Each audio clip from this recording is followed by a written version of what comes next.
Before we begin the story, let us know where you're watching from by leaving a comment below.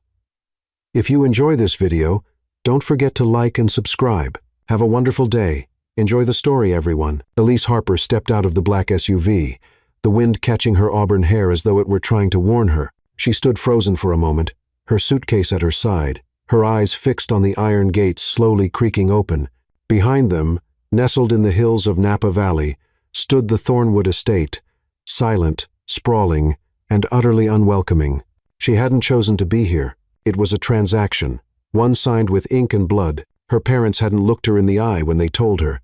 Her father had fiddled with his whiskey glass. Her mother had cried in silence, but their words had been sharp and final. There's no other way. Julian Thornwood agreed. The debt is cleared. So, she had packed her life into a single suitcase. No wedding dress, no ring, no celebration, just a name on a contract and a vow neither of them had made with their hearts. Julian Thornwood was already waiting at the top of the stone steps when the driver opened the door for her. Tall, severe, dressed in an all-black suit that matched the storm in his eyes. He didn't smile. He didn't speak. He simply looked at her like she was a file he had to manage, a task on his desk. Elise met his gaze without flinching. She was terrified. Yes, but she was not weak. He offered no hand to help her with her suitcase. No welcome, no small talk, just a single command, cold and absolute. Follow me. Inside, the house was a cathedral of shadows. Marble floors, high ceilings, grand portraits staring down from the walls like judges. It smelled faintly of aged wood and something sterile, like secrets buried under layers of time. Her footsteps echoed behind his, each one heavier than the last. It felt less like she was entering a home, more like she was being absorbed into a tomb. You'll find everything you need in the master suite, he said, stopping in front of a double door at the end of the hallway. She blinked. You mean that's your room? It's ours now, he replied without turning. That was part of the agreement. Elise's yo tenset.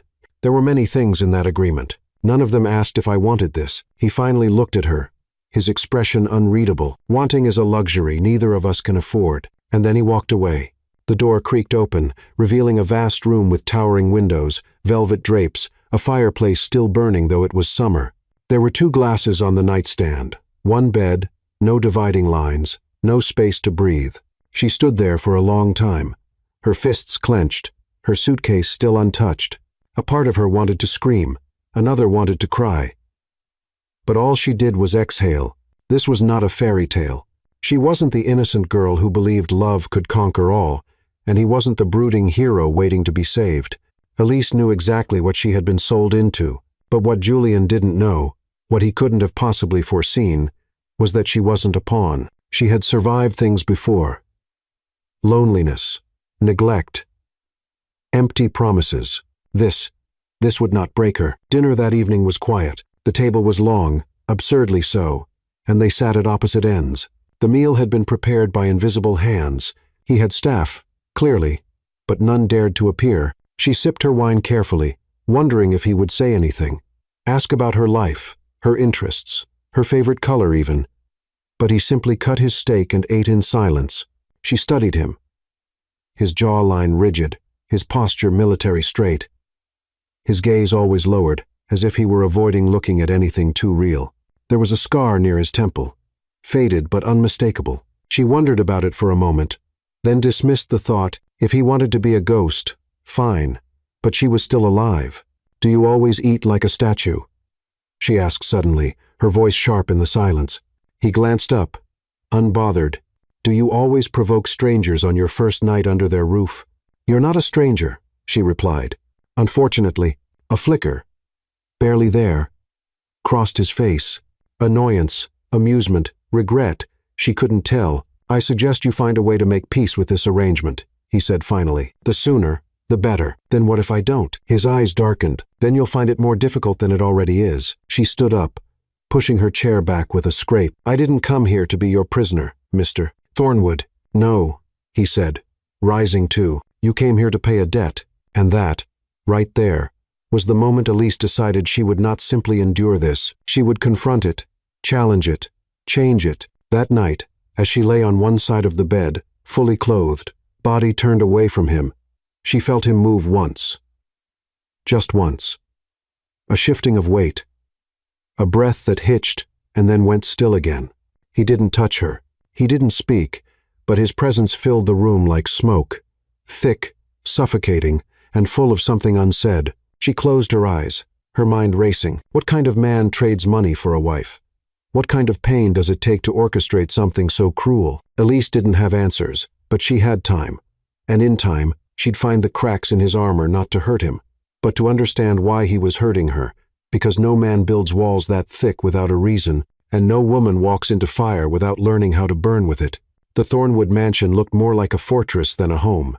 From the outside, its stone walls were cold and unyielding, stretching across the green Napa Valley hills like a silent beast. Inside, the air was still, almost reverent, as if time dared not disturb what had been built here. Elise stood alone in the vast hallway, the doors having shut behind her with a sound that felt more like a sentence than a welcome. The space swallowed her, ceilings that stretched into darkness, paintings of solemn ancestors lining the walls, chandeliers that glittered like frozen stars but gave off no warmth. Every step she took echoed like a whisper. No one would answer. She had expected wealth. She had prepared for power. But this wasn't just wealth. It was isolation, weaponized. At the far end of the hall, a woman appeared, late 42nd, dressed in black, her face emotionless but not unkind. "Mrs. Thornwood," the woman said with a slight nod. Elise raised an eyebrow. "Miss Harper. And you are?" "Clara, head of household. You may call me whatever you like." "Mr. Thornwood prefers discretion in all matters." Of course he did. Clara gestured toward the grand staircase. "I'll show you to your room." They walked in silence, Elise trailing her fingers along the banister. Cool iron, carved with vines and thorns. The house didn't try to comfort. It challenged. Every corridor felt like it was testing her, asking, "How long before you break?" When Clara opened the door to the master suite, Elise froze. It was beautiful, elegant, soft tones of ivory and gold, a balcony that overlooked the endless vineyards, sheer curtains dancing in the afternoon breeze. But in the center stood one single bed, large, made with precision, and next to it, a man's jacket, neatly folded Julian's. She turned sharply. "I'll be staying here?" Clara nodded. "This is the master suite." "As agreed. And there's no guest room? Separate quarters?" The woman hesitated, then answered with professional distance. "Mr. Thornwood made it clear. You are his wife. You will share his space." Elise let out a bitter breath. "Tell him I'll share the space, not the bed." Clara didn't flinch. "I'll deliver the message." When the door closed behind her, Elise stood in the center of the room, suddenly aware of how loud silence could be. The bed, the balcony, the closet filled with designer dresses, everything screamed luxury. But the air felt like chains. She opened the closet, brushing her fingers along the fabrics. Silk, lace, velvet, all beautiful, all chosen without her. That was the theme here. Everything provided, nothing asked. In the bathroom, she found gold fixtures and warm lights, but the mirror reflected someone she barely recognized. Her eyes, once bright with dreams, were now guarded, not broken, but guarded, like someone who had learned not to trust beauty without purpose. As sunset crept through the window, she changed into jeans and a soft gray sweater, her own clothes, and stepped onto the balcony. From there, the land stretched like a painting, endless vineyards kissed by golden light, wind rustling through the leaves. It should have been peaceful. It should have felt like freedom. Instead, it reminded her of a cage, so large, you almost forget you're locked inside. She didn't hear him approach. "You don't like the room?" His voice was low, rough from disuse. She turned slowly to see Julian standing just inside the doorway, still in his black suit, shirt collar open, no tie. "I didn't say that," she replied calmly. "It's beautiful. Just not mine." He stepped closer, his eyes unreadable. "Everything here is yours now." She crossed her arms. "Except the choice to be here." That made something flicker in his gaze. Anger? Guilt? He didn't respond. He simply walked past her, picked up a decanter of whiskey from the side table, and poured himself a drink. She watched him. He looked like power carved into flesh. Sharp jaw, shoulders tense, eyes always calculating. But there was something off, a restlessness, like a man being chased by his own shadow. "I'm not going to sleep with you," she said suddenly, her voice calm but cutting. He sipped his drink, not looking at her. "Noted. And I'm not going to play house. Smile at parties. Pretend this is normal." "Also noted." The silence stretched again, heavy as lead. She leaned against the balcony railing, her back to him. "Do you always keep your prisoners in luxury?" He didn't answer right away. Luxury is just silence dressed in gold. That made her pause. She turned to face him. "So, this isn't about comfort. It's about control." He met her eyes. "Everything is about control, Elise. You'll learn that." "No," she said, stepping closer. "What I'm learning is that you think you can buy compliance. That you can dress pain in silk and call it safety." His grip on the glass tightened. She smiled, not kindly. "But here's the thing, Mr. Thornwood. You can dress me up, lock me in a mansion, but I still have a mind, a voice, a spine, and no contract can take that away from me." He didn't yell, didn't move, but his voice dropped an octave. "You're playing a dangerous game, and you're mistaking fire for obedience," she replied. "Good night." She brushed past him and closed the bathroom door behind her with finality. For the first time since arriving, she locked it. Inside, she slid down the wall, knees pulled to her chest. The room smelled of lavender and expensive soaps, but her heart raced like a trapped animal. She had stood her ground. She had faced the dragon. But now, behind closed doors, she let the tears come not out of fear, out of mourning for the version of herself that once believed love was the only thing she'd ever give away freely. Outside, Julian remained standing where she left him, his glass empty, his eyes on the door. She had rattled something in him, not fear, not desire, but memory. The morning sun stretched golden arms across the vineyards. But the warmth never quite made it into the house. Elise stood barefoot by the window, sipping coffee from a porcelain cup she didn't choose. The silk robe she wore clung to her figure like liquid moonlight. Also not chosen. It had been hanging in the closet, neatly pressed, like everything else here. Curated, luxurious, and void of consent. She had barely slept. Julian had stayed on his side of the bed, unmoving, unreadable. The silence between them had been heavy, but it wasn't the kind that comforted. It was the kind that whispered threats beneath the breath. She turned from the window and headed toward the pool. If she was going to be trapped here, she'd at least take ownership of her cage. On her way out, she paused by the mirror. Her reflection looked calm, too calm, but her eyes betrayed her.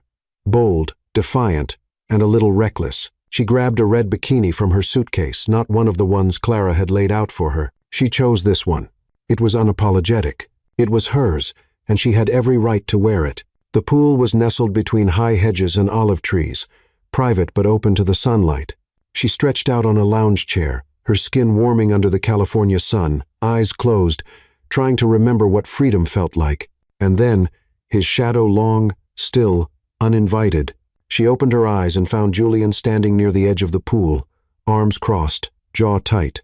He didn't speak right away. He didn't need to. His eyes did the speaking and the judging. "That's not appropriate," he said finally, his voice clipped. Elise raised her eyebrows. "For what?" "Sunlight. For a wife." He clarified. "Not in this house." She sat up slowly. "You didn't buy a nun, Mr. Thornwood. You bought a woman, and this woman wears what she damn well pleases." His nostrils flared slightly. "This isn't a matter of fashion, Elise. It's a matter of respect." Her laugh was soft but sharp. "Respect? From the man who bought my signature like cattle at an auction?" "You're not a prisoner," he said, his voice cold. "No," she agreed. "I'm a possession. Muchlasia." He took a step closer, and though his tone was level, there was an edge beneath it. "I'm trying to make this tolerable. By controlling my body," she snapped, "by deciding what I wear, where I sleep. What next, Julian? My words? My thoughts? You're twisting this." "No," she said, rising to her feet, facing him eye to eye. "I'm unmasking it." For a long, taut second, neither of them moved, and then something cracked not between them.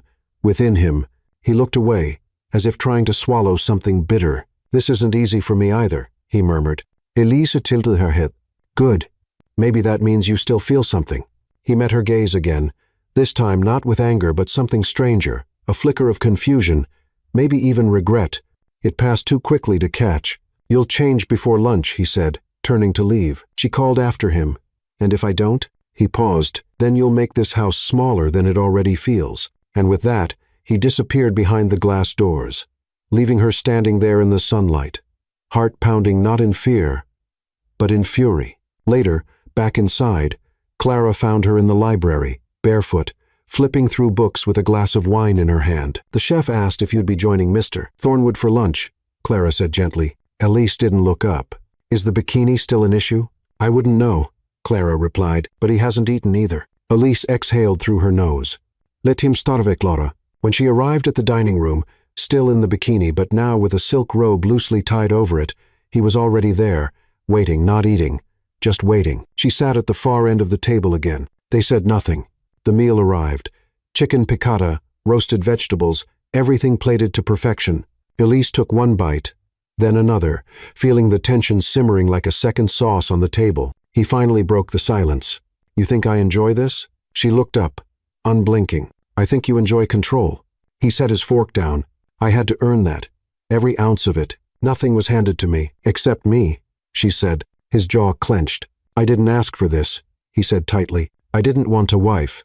Then you should have said no when my father offered me like a gift basket. He stood up abruptly. The chair screeched. You have no idea what I've lost. Elisa stood too. Then tell me. That stopped him. She hadn't meant to yell, but it had spilled out years of being silenced, ignored, redirected. He didn't respond. And he didn't leave either. And something about that was more vulnerable than anything else he'd done. They stood there, across the table. Not as enemies, not quite as strangers, but something tangled in between. And for the first time, she didn't want to win the argument. She just wanted the truth, but he walked away without offering it. Later that evening, alone in the library, she found a photo album tucked behind a row of leather-bound classics, dusty, unopened, out of place in such a curated home. She opened it. There was a picture of Julian, the 17th of maybe 18, standing with a girl on a motorcycle. Her smile was sunlight. His arm was around her like she was everything. On the back of the photo, a name in fading ink. Lily. Elise traced the letters with her fingertip, the realization blooming in her chest like a bruise. So, there was a story. There always is. She closed the album slowly, holding it against her heart, and whispered to no one. What happened to you? That night, the mansion slept, but Elise did not. The silence was heavier than usual. No footsteps in the halls, no wind brushing through the curtains, no murmurs from distant rooms, just the ticking of a clock on the wall, reminding her that time moved forward even when hearts stood still. She couldn't get the image out of her head. The photograph. The boyish version of Julian. The girl beside him. All brightness and wild energy. Lily. The name felt too soft for this place, too alive for a man like Julian. She needed answers not to justify what he'd done, but to understand what had been done to him. With the house blanketed in shadows, she moved barefoot down the corridor, careful not to wake anyone. Every creak in the wooden floor echoed like a secret being spilled. Her fingers grazed the walls as she walked, like she was trying to feel the pulse of the house and maybe the ghost of who he used to be. She found the door partially open his study. Inside, the only light came from a single lamp on the corner of the desk. Julian sat in the armchair, one leg crossed over the other. A glass of bourbon untouched in his hand. He didn't react when she entered. You should be asleep, he said, not looking at her. She stepped in anyway. So should you. Silence. Then he spoke, voice like gravel. Couldn't. She walked over slowly, her arms folded, robe trailing behind her like smoke. I found the album, she said carefully, watching his reaction. He didn't flinch. Lily, she added. Softer now. Still nothing. But his hand tightened around the glass. Elise didn't push. She just sat down in the chair across from him, drawing her knees up, curling into herself not to be small, but to be safe. Do you want to talk about her? He took a long breath, exhaled. She died when we were 17. The words dropped between them like cold stones into deep water. She was on the back of my motorcycle, he continued. Eyes fixed on a spot in the air. We were at a red light, laughing about something. I remember I had my hand on her knee. His jaw clenched. Then everything went white. Elise held still, not blinking. There was a car, he said. Drunk driver. A couple coming from a party. They ran the light, hit us at full speed. Her breath caught. Julian. He shook his head once, sharply. She died instantly. I woke up 2 days later. Broken ribs, collapsed lung, dislocated shoulder. A bitter laugh escaped him. But alive, she felt something heavy settle in her chest. He turned to her, eyes darker than she'd ever seen. Do you know who was behind the wheel? She swallowed. She didn't want to ask, but she had to. Who? Your parents. The room blurred for a second. My what? He nodded once. Robert and Eleanor Harper. Your mother was driving. Your father was too drunk to stop her. The silence now wasn't just heavy. It was suffocating. Elise stared at him, feeling every part of her reality tilt beneath her feet. "I didn't know," she whispered. "Of course not," he said coldly. "Your family buried it, paid their way through it, fled to another state, changed jobs, never went to prison. The justice system did what it always does for the rich and white." His voice dripped venom. They walked away. Elise couldn't breathe. She stood up abruptly, pacing now, trying to make sense of the storm inside her. "I was a child when that happened. I didn't even know her name." "I know," he said, eyes following her movements. "I never planned to meet you. Never planned this." She turned to him, voice shaking. "Then why? Why now? Why marry me? Why pull me into your grief like this?" He didn't answer right away, then softly, "Because you have her face." That stopped her. "What? You look nothing like your mother," he said. "But Lily, you have her eyes, her smile, her fire." Elise sank into the chair again, as if the weight of his words pressed her back down. So, all of this, was revenge? His silence was the only confirmation she needed. She stared at him for a long time, trying to find something, anything, that made sense. Then she whispered, "I didn't take her from you." "No," he said, his voice breaking for the first time. "But you're the only piece of them I could reach." There it was, the truth. Ugly, honest, human. "I was grieving," he said, but grief turned to rage. And rage needed a target. Her eyes stung, not with sorrow, but fury. "You tied me to your hate," she said, voice like ice. "You let me believe I was here because of a contract, but you were punishing me." He nodded. "Yes." She stood again, shaking her head in disbelief. "You're not a monster, Julian. But you did something monstrous." His voice cracked. "I know." They stood there, neither moving. Elise's mind was spinning, but somewhere beneath the chaos, a strange calm was settling. A terrible truth was still better than a beautiful lie. "I should hate you," she said. "You probably will." She turned to leave, paused at the door. "I'm not them," she whispered. And before he could answer, she was gone. Back in her room, she didn't cry. She didn't scream. She just stared out the window, letting the truth settle inside her like cold ash. He was broken long before she arrived, but now she had a choice. To run from his ruins or learn why part of her wanted to stay and witness the rebuilding. The plan wasn't flawless, but neither was she, and for once, Elise didn't care about perfection. She just needed out. The weight of Julian's confession still clung to her skin like smoke. Every corridor in that mansion now echoed with Lily's name. Every glance from him felt like a ghost's breath. She hadn't spoken to him since that night, and he hadn't tried not once. "So à tout, certainement, barefoot and shaking, she crept past the bedroom door. The estate was still, the lights dimmed to their midnight hue. Clara had long since disappeared into the staff wing. Cameras followed her steps. She knew that, but she also knew the grounds were vast, and no amount of wealth could monitor every corner, every second. She'd mapped it in her mind over the last week. The broken panel in the east garden, the path that ran behind the olive grove, the opening in the hedge that led to a dirt road. All she needed was 20 minutes, and she could start being herself again. Her heart pounded against her ribs like fists against a locked door. With each step into the damp grass, with each breath of freedom-tinted air, the mansion shrank behind her, becoming what it truly was, a beautiful prison.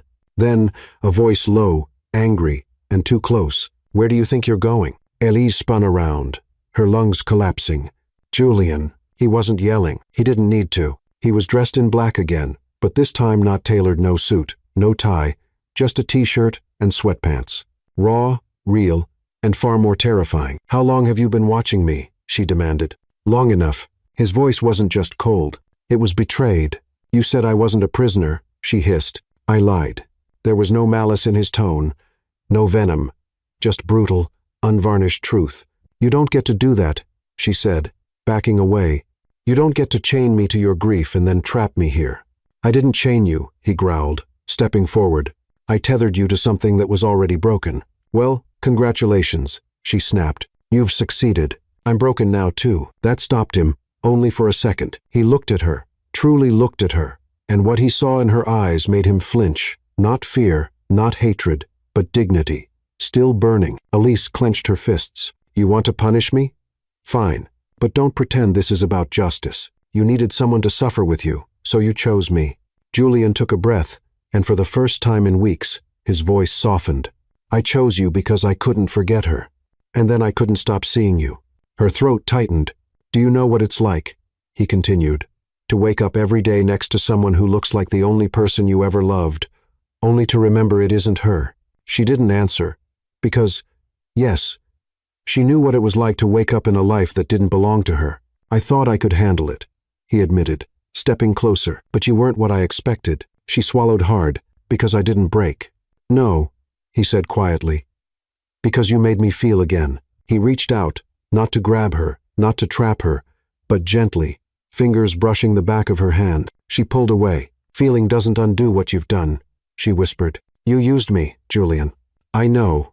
And I'm still here, she said, eyes gleaming. Not because I forgive you, but because I deserve answers.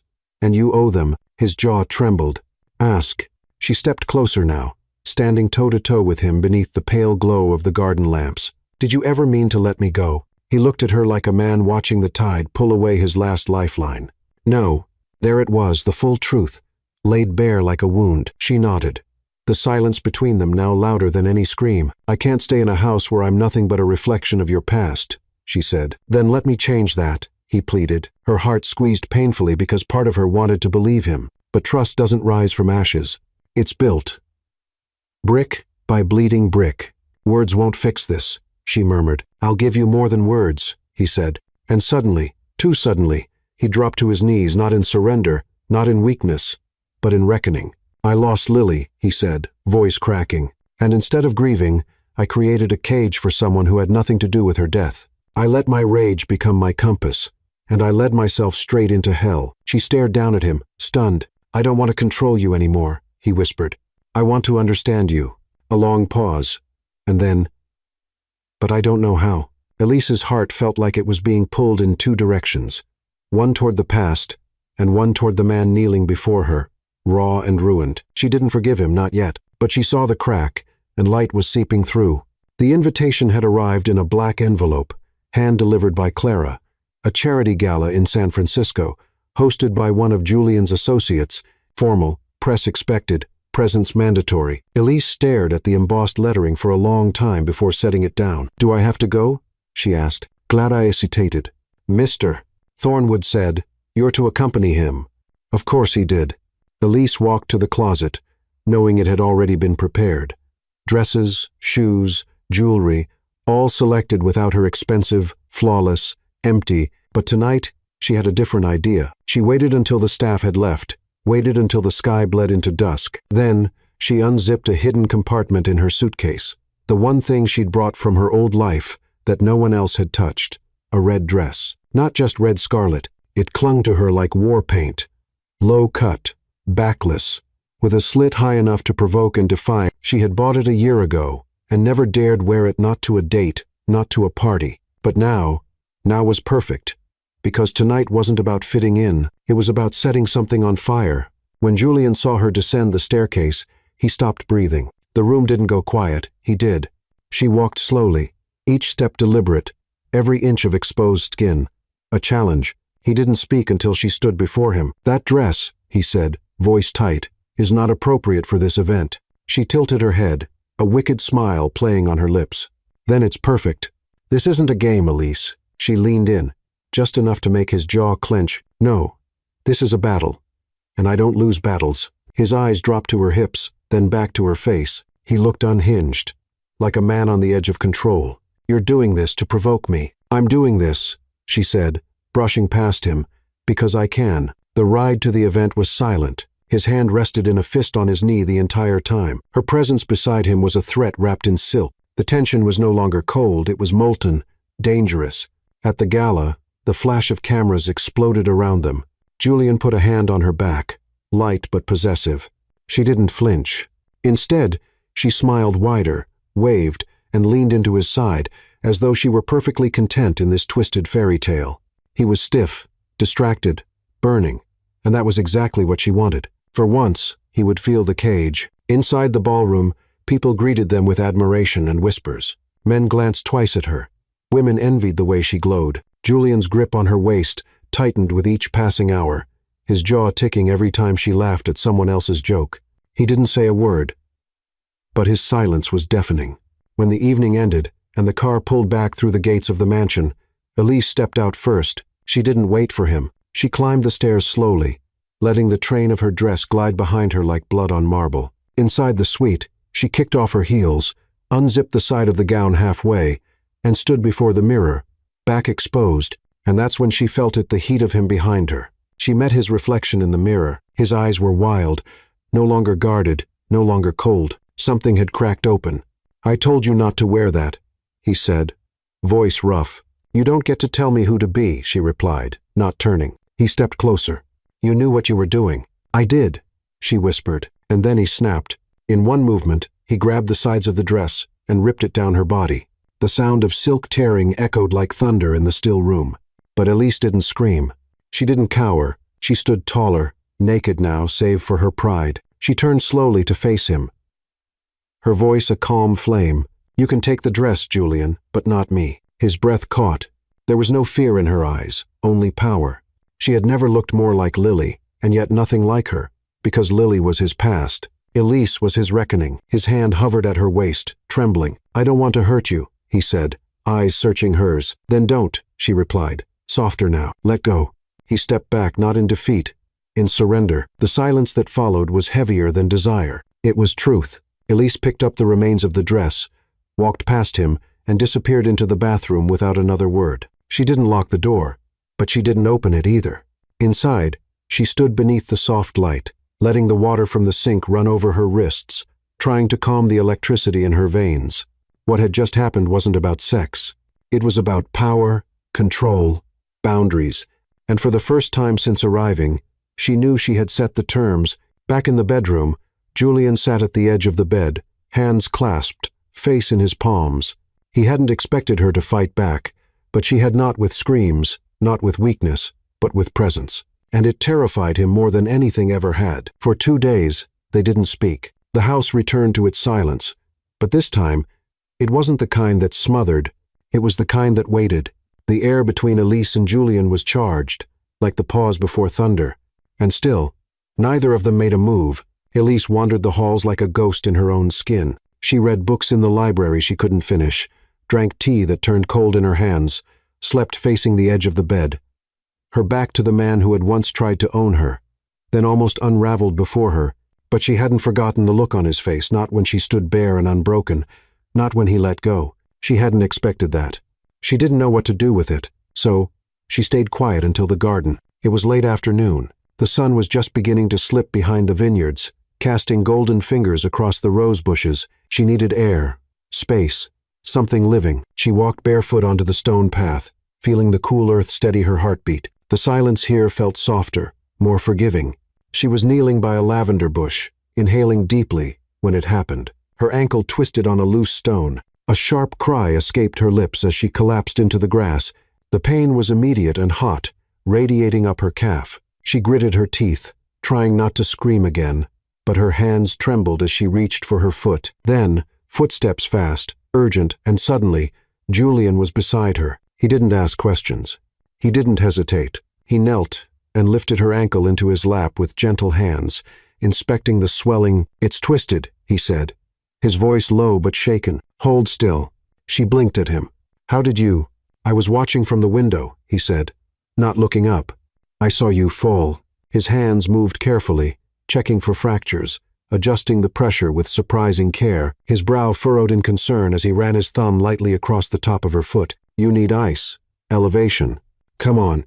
And before she could protest, he scooped her into his arms. She tensed but didn't push him away. His chest was warm, his breath steady. He held her not like something fragile, but something real. They didn't speak as he carried her inside, through the hallway, up the stairs, back into the master suite. He laid her gently on the bed, then disappeared, returning minutes later with a cold compress and a pillow for elevation. He sat on the edge of the bed, pressing the ice against her ankle with one hand, his other resting near her knee, close enough to feel, far enough to respect. She watched him quietly, stunned. This wasn't the man who had torn her dress.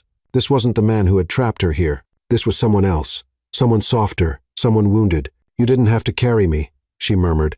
He shrugged. "You would have argued, and I didn't want you to hurt more." She stared at him. "You're different when you're not pretending to be made of stone." His eyes flicked up to hers, and you're different when you're not fighting to survive." They were quiet again, but it wasn't empty. It was full of questions unspoken, of forgiveness not yet given, of something like hope inching its way into the cracks. "I used to come here with her," he said suddenly, eyes drifting to the window. Elise followed his gaze. "Lily?" He nodded. She loved the garden, said it made her feel grounded, said it reminded her that beauty could grow even in silence. Ellis's heart tightened. "I haven't been back out there in years," he continued. "Not until you." She didn't speak. She didn't need to. His voice was softer now, not rehearsed, not armored. "Sometimes I wish I'd died that day too." Her breath caught. "Julian, but then I see you," he said, turning to her, "and I realize maybe I didn't survive just to suffer. Maybe I survived to remember." She looked at him, really looked, and for the first time, she saw not the powerful man, not the calculated avenger, but the boy who had lost everything and never learned how to grieve properly. "You're grieving the wrong person," she whispered. He frowned. "You're mourning the girl you lost," she said gently. "But you're also mourning the man you could have been." His eyes glistened, but he blinked it away. "And you?" he asked. "What are you mourning?" She hesitated.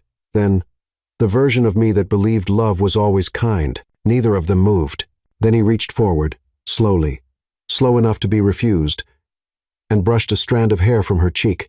"I want to try again," he said. "Not with contracts, not with lies, with something real." "You can't rebuild on ruins," she replied. "No," he agreed, "but maybe we can plant something new." His hand lingered for a second longer before he stood and stepped back. "I'll bring you dinner here," he said. She nodded, and as he left the room, she realized something terrifying and beautiful.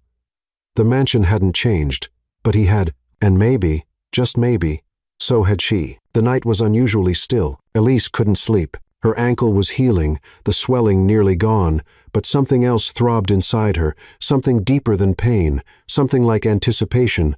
The air had shifted between them. Julian was no longer just a shadow in the hall. He was present, in the silence, in the way he checked on her without speaking, in the way he lingered outside the door just a little too long before walking away. And she wasn't just surviving anymore. She was sensing, watching, feeling. The walls between them hadn't collapsed, but something was leaking through the cracks. She got up to get a glass of water. The house was dark, only the moonlight spilling through the tall windows.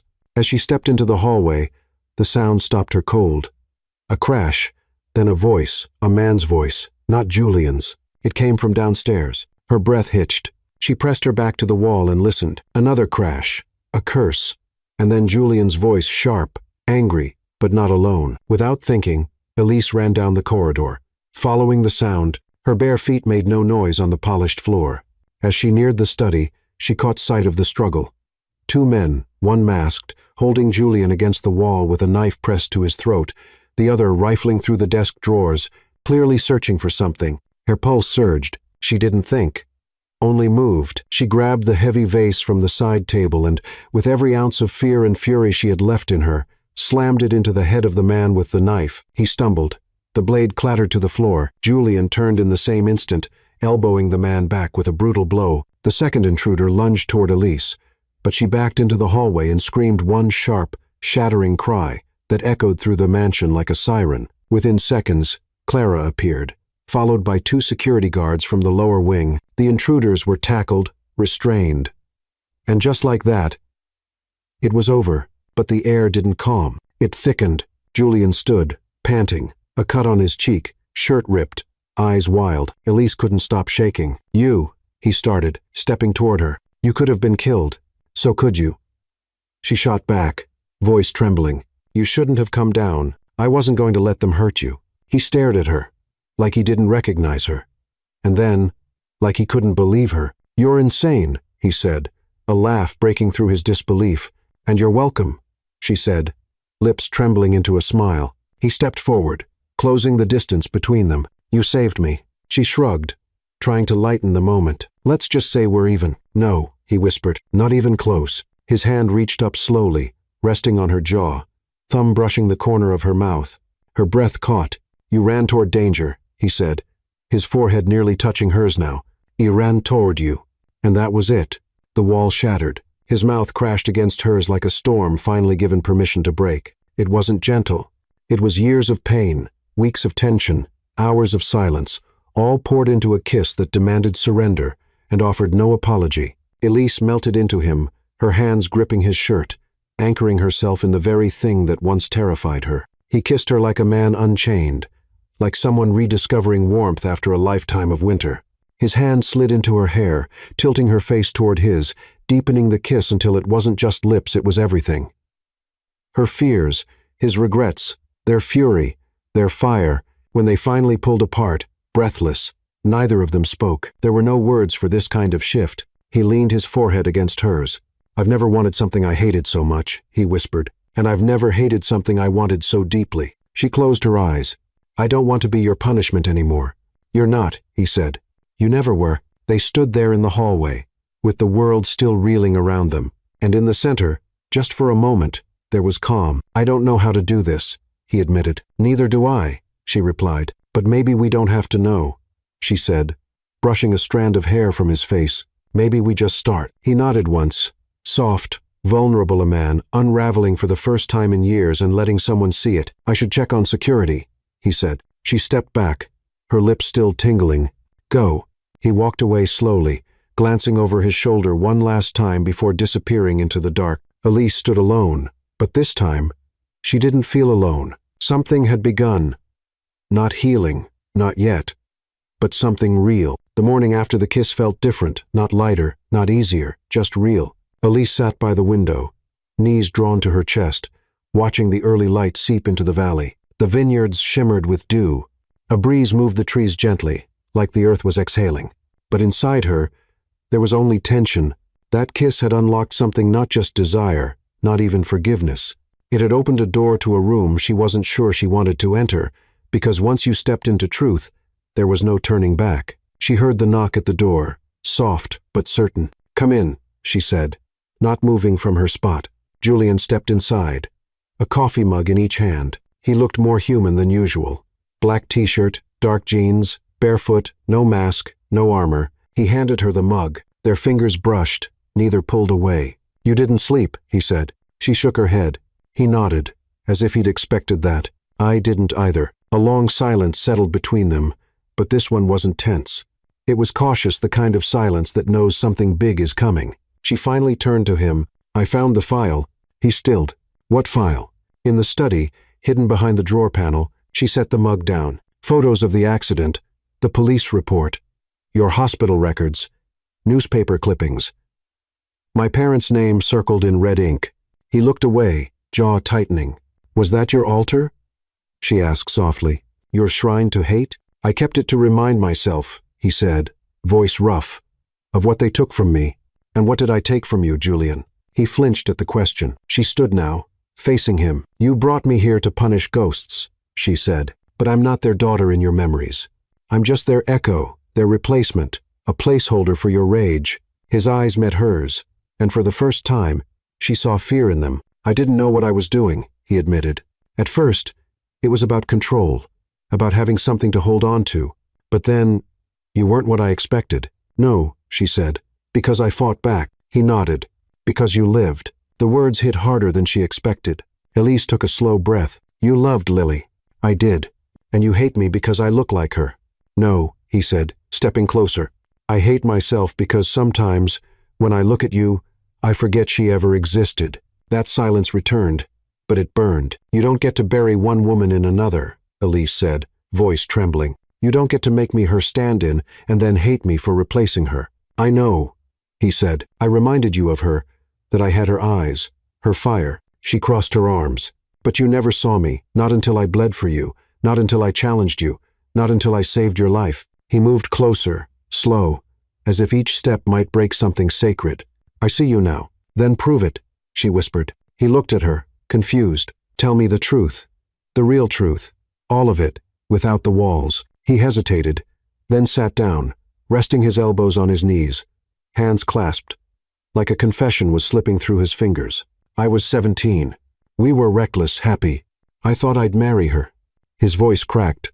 "But that night, after the accident, I woke up alone. My parents wouldn't tell me where she was. They didn't want me to know she was gone until I was strong enough." Elise knelt in front of him, gently placing a hand over his, "And when they finally told me," he continued, I didn't cry. I didn't scream. I just stopped being. Her heart ached for him. I went to law school, took over the company, built everything with steel hands and a locked heart. I never let anyone close. And then, years later, I saw the name Harper again. He looked at her now. It wasn't supposed to go this far. I just wanted leverage, closure, maybe even revenge. But then I met you, and you hated how much I wasn't her. No, he said, I hated how much I wanted you despite that. She swallowed hard. I kept telling myself it was power, that I had control. But the truth is, Elise, you unraveled me. They sat there, two people who had once been enemies, now tangled in the mess between justice and mercy. I want to move forward, he said, not because I deserve it, but because I can't live in that grave anymore. She stood slowly, walked to the dresser, and pulled out the photo album. She placed it in his hands. I won't burn her memory, she said, but I won't be her shadow either. His fingers gripped the leather cover tightly. I don't need you to be, he said. I just need you to be you. She turned back to him. And who is that, Julian, in your story? He stood, closing the album. My beginning. The words stunned her. And then, softly, she said, then stop treating me like your end. For the first time, he smiled, not bitter, not hollow, just real. She stepped closer, pressing her forehead to his. You want redemption, she whispered. Then start by loving what's in front of you, not what you lost. And he held her there, in silence, in promise, in something that felt dangerously close to peace. Elise hadn't been feeling like herself for days. She blamed it on the emotional storm, on the constant pendulum swinging between anger and forgiveness, control and surrender. But the nausea lingered, the dizziness came in waves, and the ache in her body, it wasn't the kind that faded with sleep. She sat in the bathroom, fingers trembling, staring at the small white stick on the edge of the sink. 2 pink lines. Clear, unforgiving, life-changing, pregnant. For a moment, she couldn't breathe. The silence around her roared. Her hands clenched the porcelain sink as her world recalibrated. She wasn't ready. They weren't ready. Nothing about this situation was simple enough to handle a child. And yet, there it was. A pulse, a promise, a beginning. She stepped out of the bathroom slowly, each step heavier than the last. The hallway felt longer, the walls closer. She walked past the balcony, down the stairs, and found Julian exactly where she knew he'd be. His study, by the fireplace, alone with a glass of scotch he hadn't yet touched. He looked up the moment she entered. Something in her eyes must have given it away. What happened? He asked, rising to his feet. She didn't speak. She walked up to him, her movement stiff, almost mechanical, and handed him the test. He looked down at it. Silence, then stillness, and then, slowly, like a breath returning to a drowning man, his lips parted. You're pregnant, he said. It wasn't a question. She nodded, barely. I'm sorry, she whispered, tears brimming in her eyes. I didn't plan this. I didn't expect this. She didn't finish, because in the next second, Julian dropped the glass to the floor. It shattered.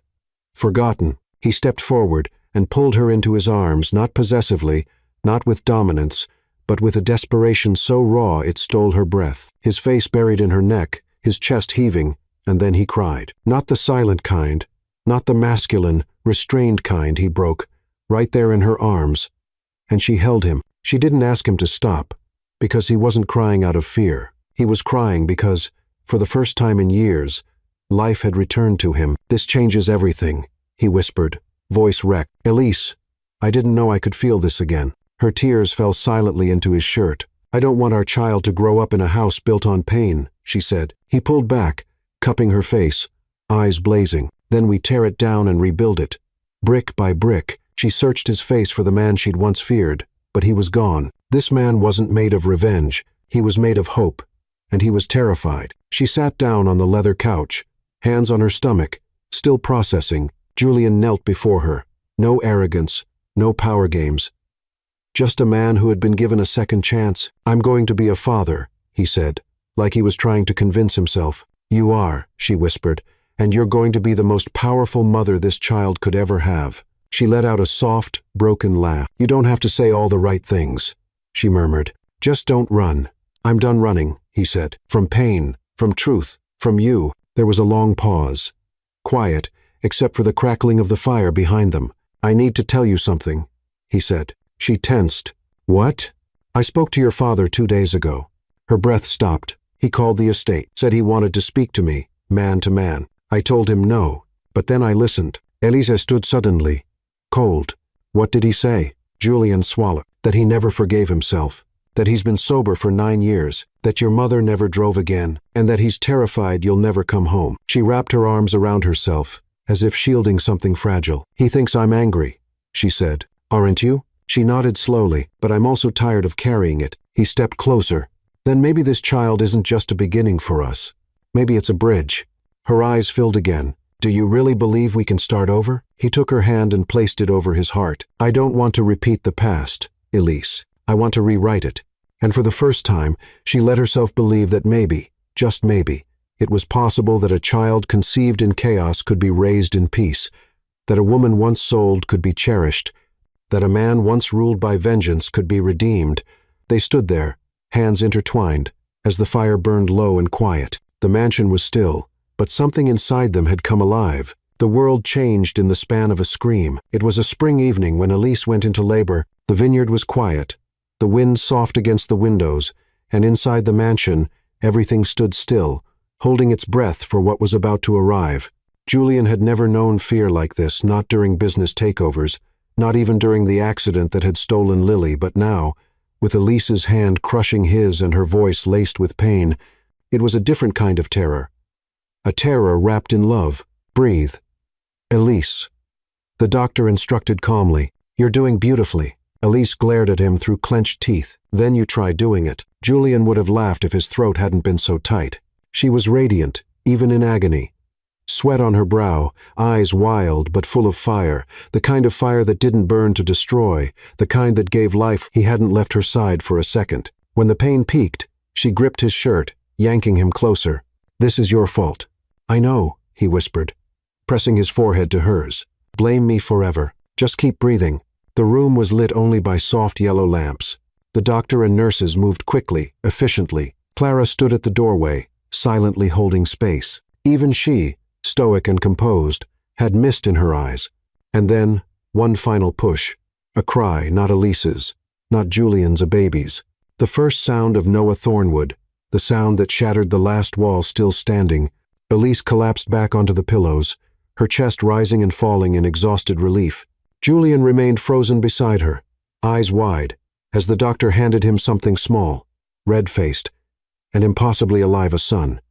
His son. He took Noah into his arms like he was made of glass, as if even holding him wrong might erase the miracle. Tiny fists curled into his chest, warmth soaked into his skin, and something Julian hadn't felt in decades bloomed behind his ribs.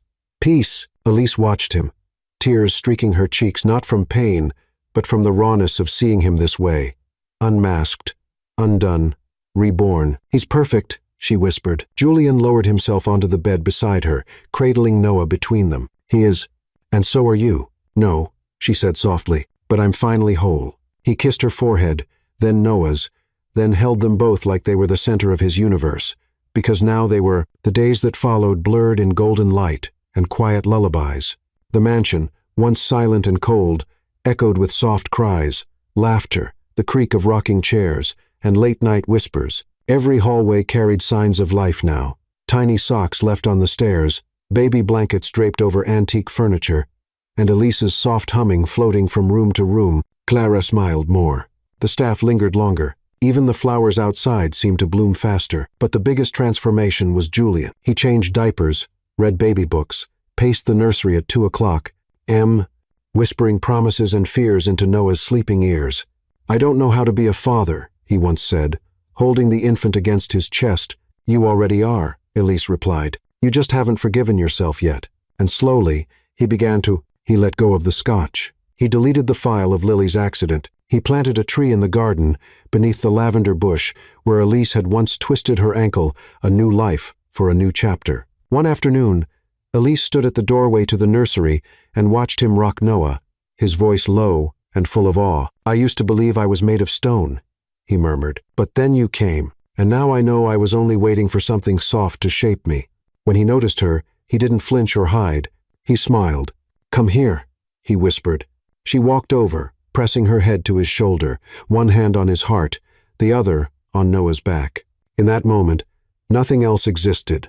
Not vengeance, not ghosts, not pain, just the three of them, wrapped in the warmth of what they had built through ashes, through fire, through forgiveness. One evening, as the sun set behind the hills and the vineyard glowed in gold, Elise and Julian sat in the garden, with Noah asleep in his bassinet beside them. They didn't speak for a long time.